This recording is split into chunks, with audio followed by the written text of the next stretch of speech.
Hi BookTube, it's Amy. Welcome to my Friday reads. So last weekend I read a nonfiction book called Paris on the Brink that I did a separate book review of, and I'll leave that in the comments down below. But I also read a joint biography of Jean-Paul Sartre and Simone de Beauvoir by Hazel Rowley titled Tête-à-Tête. And this one is from the early 2000s. So it's a few years old, but a new read to me. And if you've been following my channel for any period of time, you'll know that I'm a little bit obsessed with Simone de Beauvoir. Not because she is the feminist writer of The Second Sex, but because her memoirs and novels really captured my imagination, and the way she writes about her life, about life in general, just really drew me in and really made me feel as though I related to the things that she was writing about. And so for that reason, I've always been, since I first read her, a little bit obsessed with her. And of course, over the years, over the past 4 years, as I've moved beyond her own memoirs and own accounts of her life to the articles and the biographies and the books that people have written about her and about her relationship with Sartre, I've realized that not everything was as idealistic as she made it out to be. If she succeeded at anything in her relationship with Sartre, it was being able to, for the most part, control the narrative for most of their lives and even after death through her writings. Although she does touch on some of the rocky areas, on some of the times when she felt that she was betrayed or felt like their relationship was falling apart. But for the most part, she crafted a narrative of what their relationship was. And this book, Tête-à-Tête, takes a closer look at that relationship, using not just what de Beauvoir wrote about the relationship, but also the letters and journals and first-hand account of people who knew them that sort of accumulated in the decades after their deaths. And the author points out in the introduction to the book that she's not picking sides. She's not trying to make a case one way or the other. Was it all a lie? Was it a successful relationship? Did they fail? Rather, she is just telling the story in what she thinks is the most objective way possible to do so. And so she presents the evidence on both sides. Although, despite her saying she's trying to be objective, I do get the sense that she did prefer Simone de Beauvoir over Sartre and was definitely sort of a little bit biased towards de Beauvoir, including sort of rationalizations for her indiscretions with her students. I had sort of heard rumblings of it in things I'd read in the past, but this is the first book really that gives a somewhat complete account of the personal relationships that emerged with a couple of her female students.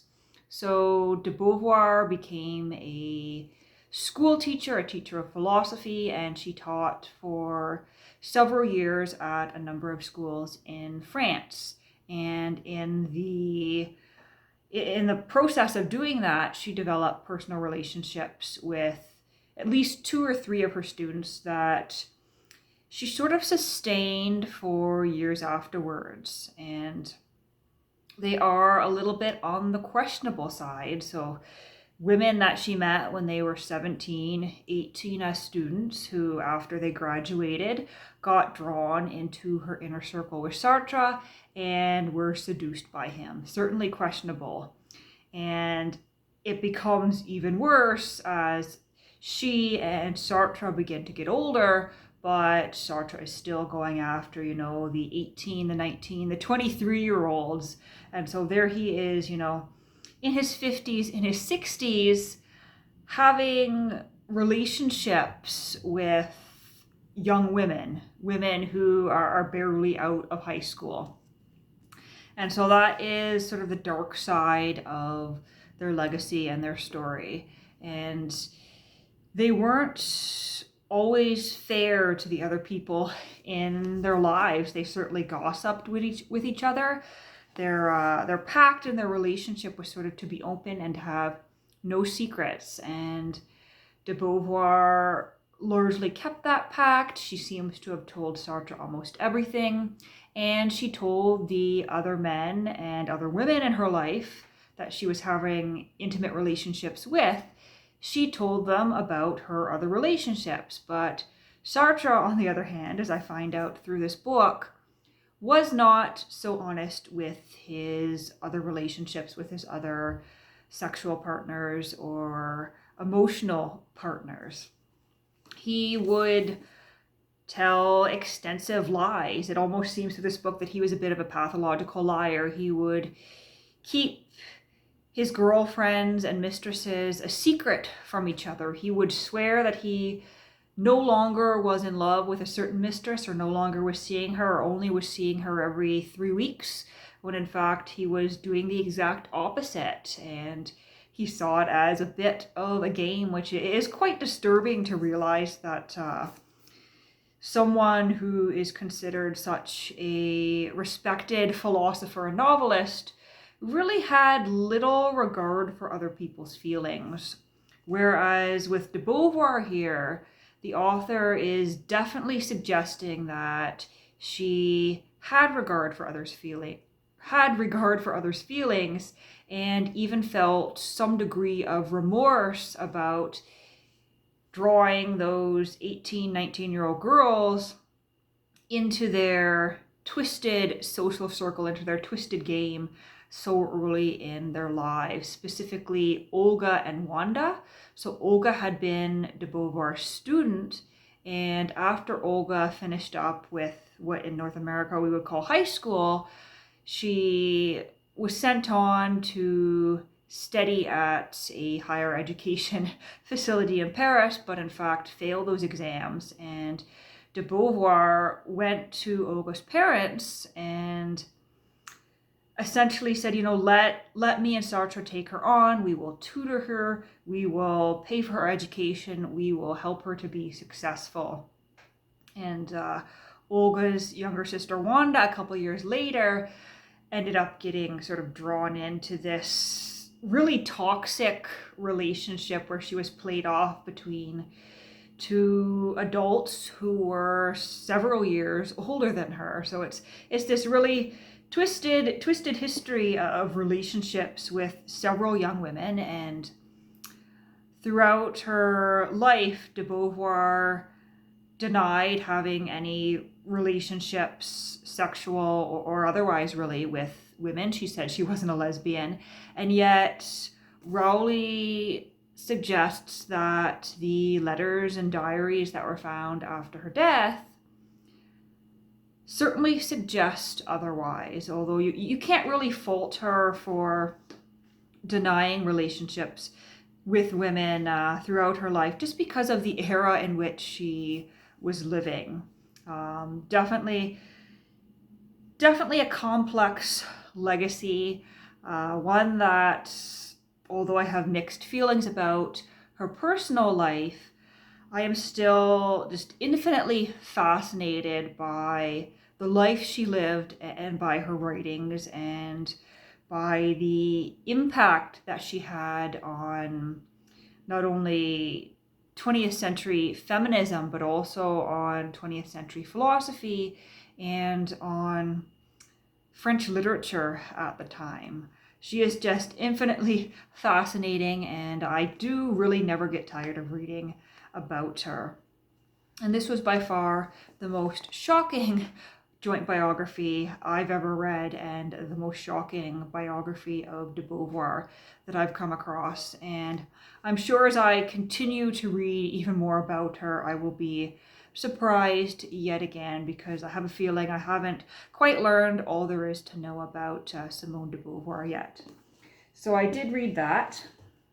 And what's coming up this next week is my November 5th issue of the London Review of Books that arrived. I'll be reading that. And probably not this weekend, but next weekend, not this weekend, but next week, I'm going to dip into a book on enterprise architecture as strategy, creating a foundation for business execution.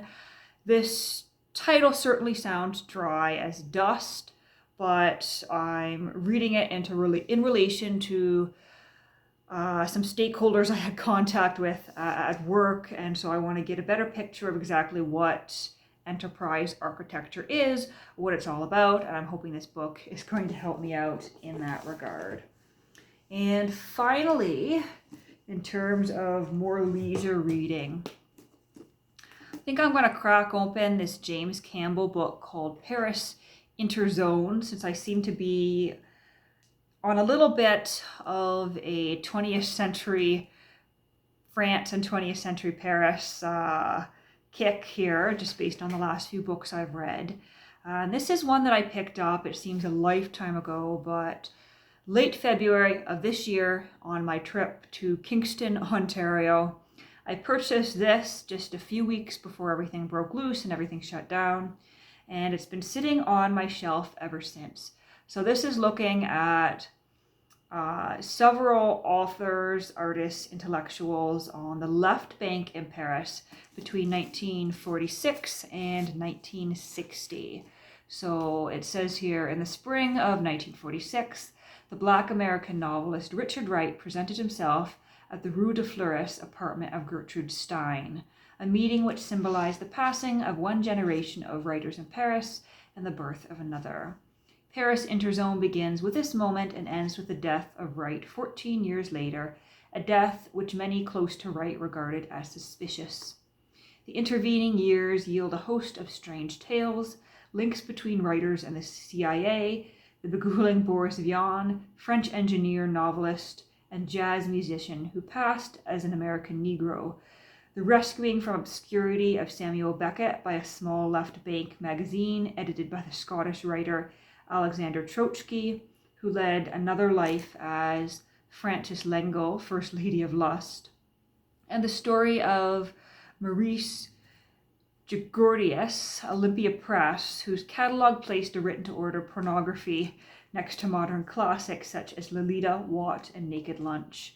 Paris Interzone tells you all you ever wanted to know about the story of O, including the real identity of its author. It tells the story of the Beat Generation, the white Negroes, and what happened when they found themselves sharing the same hotels and cafe tables as James Baldwin, Chester Himes, and it celebrates the informing spirit of those years that claimed freedom from racism, from sexual restraint, the frenzy of anti-communism, freedom from conventional ethics, and conventional opinion. So this is an older book, pages are quite yellowed, from 1994. So the book is as old as I am. I will dig into it this weekend, see what it's all about.